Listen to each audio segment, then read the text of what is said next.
The Flying Fortresses, the pioneer four-motored bomber, in the air since 1935. Steamroller construction, weight about 25 tons, speed better than 300 miles an hour, range 2,100 miles. Piped oxygen for the crews and turbo superchargers for the air-cooled engines. The Norden bomb sight, a bomb release that drops them out in perfect stacked formation. A precision bomber at 30,000 feet and up. A combat plane at any level. The firepower of a dozen or more high-rate 50 caliber machine guns. A bomb load of 3.5 tons. But in the early summer of 1942, the big question was dark. The Fortresses had raked through the Pacific skies from Luzon to Midway. But could they bomb Europe? Could they fly and deliver and get back in broad daylight against the full fury of the enemy? Some of the experts said no. Not enough gun power, not enough armor, not enough speed or range or ruggedness. The losses would be too high. Here is a motion picture record of the first all-American Flying Fortress raid over Europe. The men crowd into the operations hut, under the windsock, traditional as the yellow flag of quarantine. This is the briefing, the final how, where, when, and why of the raid. I have your attention, please, gentlemen. The pilots have all checked their crews. Everybody present and accounted for. For a long time, we've all been working very hard. The work has been grueling. It's produced results, and our standard of performance is very high. The fact is, however, unless that standard of performance remains high on an actual enemy target, all our work is going to go for nothing. Today we have an enemy target. Gentlemen, this is the real thing. This is the first operational mission we're going on. Now, you've all been issued your maps.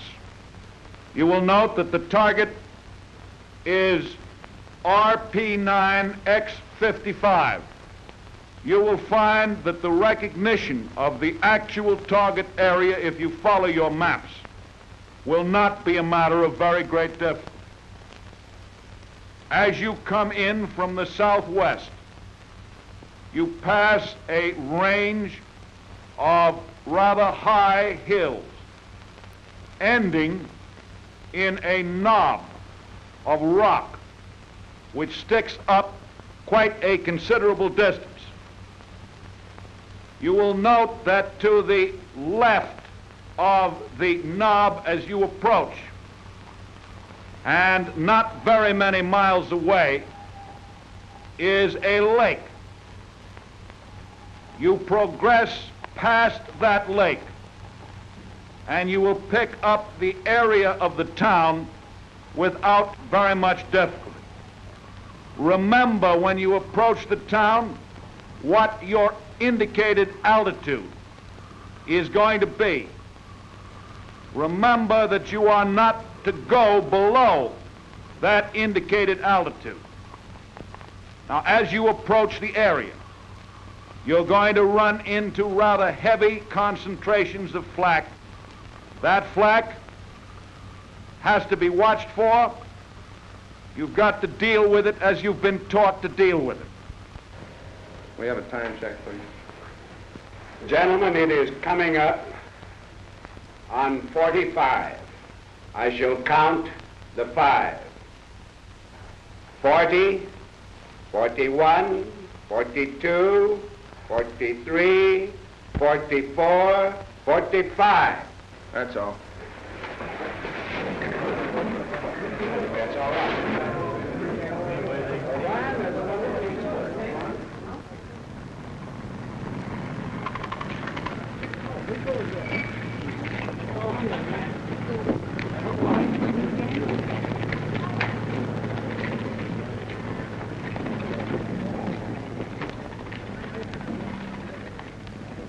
Ten men to a ship, the combat team. 10 men blending together like a good jazz band. pilot and co-pilot, bombardier, navigator, engineer, radio man, photographer gunner, waist gunner, ball turret gunner, and tail gunner.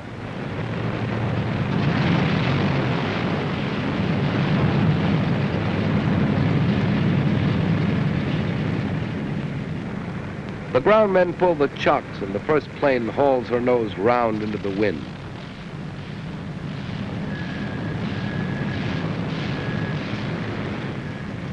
The others behind her, following each other like a herd of elephants out of a water hole.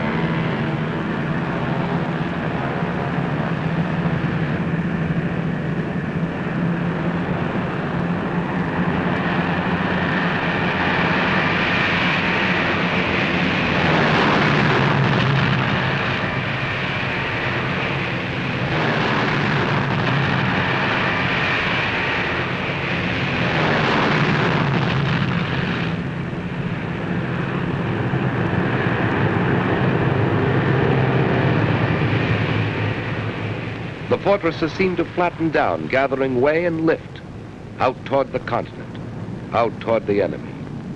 The ground crews watching and hoping, their half of the job done.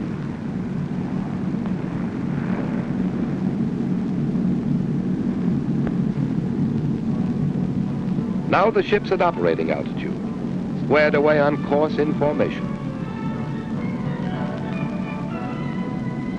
Keeping station, each plane helps to cover the others. Together they make one round, bristling hedgehog of fire. The pale, glimmering English sun and the English fields checkerboarded below.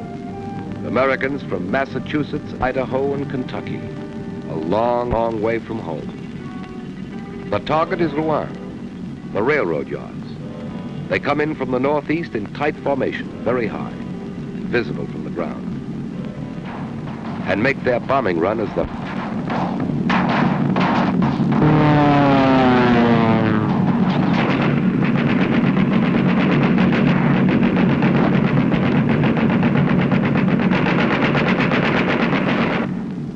all away, the bombardiers shout.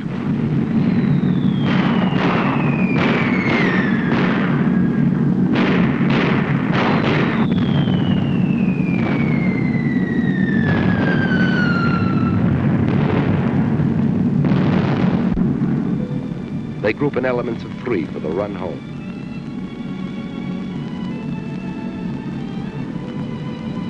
Mission accomplished. All B-17s return safely.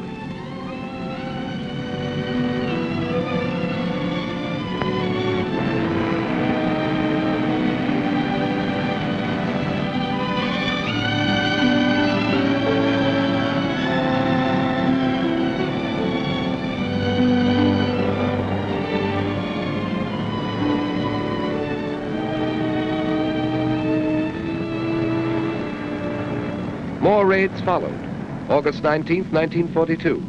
B-17s over Nazi fighter base at Abbeville in support of Dieppe raid. Aerodrome and fuel tanks fired. Buildings razed. Return with full complements. Mission accomplished.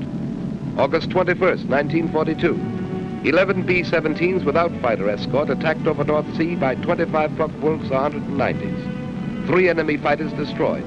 9 more probably destroyed or damaged. 1 fortress pilot killed. Co-pilot wounded. August 27th, September 7th, October 5th. A fortress named Phyllis attacked by 40 Focke-Wulfs, 2 engines out of commission. A 3rd later failed over the channel. 3 shell holes in rudder, 3 more in stabilizers. Controls partly shot away. Landing gear smashed. 200 holes in fuselage, but Phyllis came home. October 10th, more than 500 United Nations planes, 100 or more fortresses bombed locomotive and steel works at Lille. 4 bombers failed to return. American bomber crews credited with at least 48 German planes, probably 38 others, damage to 19 more. Mission accomplished. Mission accomplished. Mission accomplished. In the Philippines, at Midway, in New Guinea, in the Solomons, over France, over Germany, over Italy and North Africa, out over the Pacific and the Indian Ocean, the North Sea and the Mediterranean. America's flying fortresses are blasting new patterns of victory.